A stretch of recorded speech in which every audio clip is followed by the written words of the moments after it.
Almost everything. 84.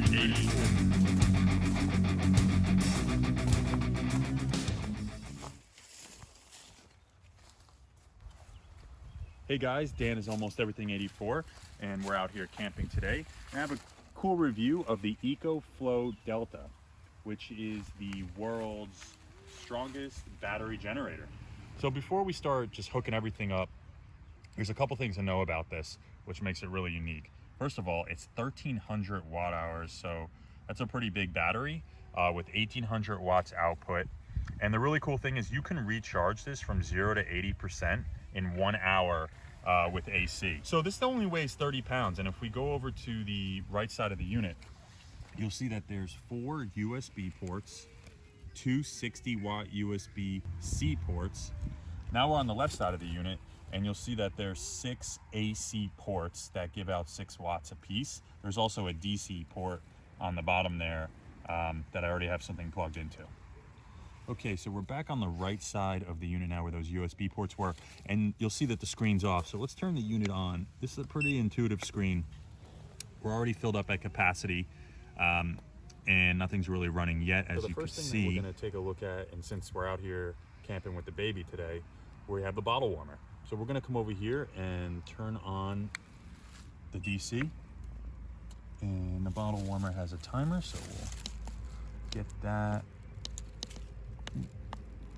on for just about 10 minutes. And as you'll see on the screen over here,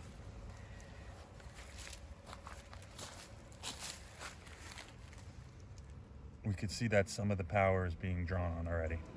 All right, as you can see, we have the bottle warmer in there, 69 hours left if we just kept this thing going, drawing 19 watts. So what we're gonna do now, it's getting a little chilly out, we're gonna put the electric space heater in, and that plugs into the AC ports on the back. That panel's already on because of the DC from the bottle warmer. We're gonna put that on. That's probably gonna significantly cut the power life down out of this. So let's take a look at the screen.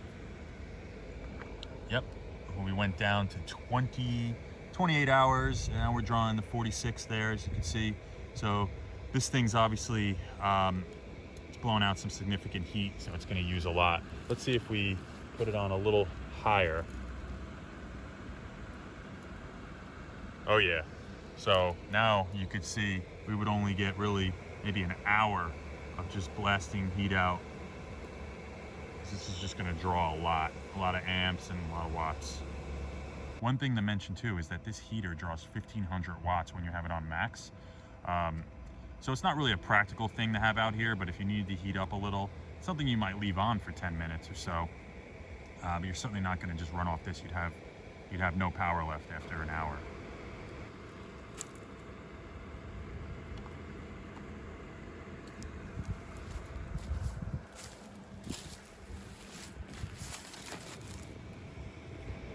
All right, so as I said, it was getting a little chilly out. We have the bottle warmer going. We have the heater, the space heater on low. And you can see that we have just about 29 hours or so. Now we plugged in a heated blanket, and let's turn that up to medium and take a look at the screen. So as that gets heated up, you can see we drop down now to 10 hours, and you can see the wattage on the screen there. Okay, so phone is getting a little low on the battery, so we're gonna go ahead and plug this USB in, and we're gonna just turn this panel on, and now that's on.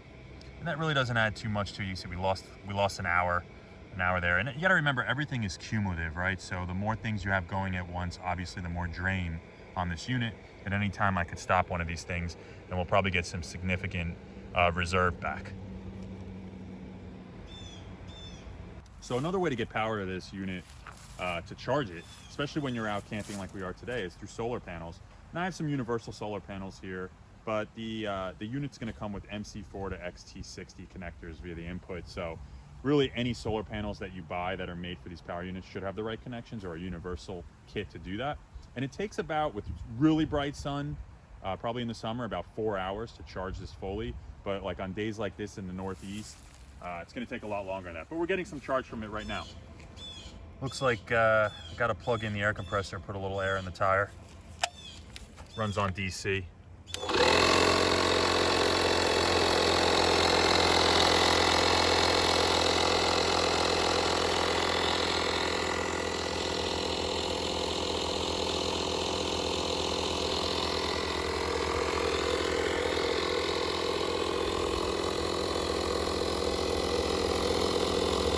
Just gonna run the vacuum real quick. At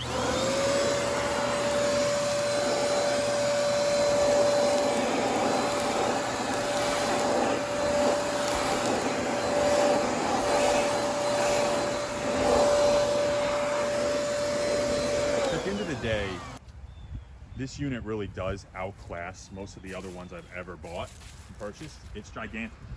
It has a tremendous amount of power. As you can see, all the different items that we've gone through at once. And it also beats using a gas generator. That's 10 times the weight.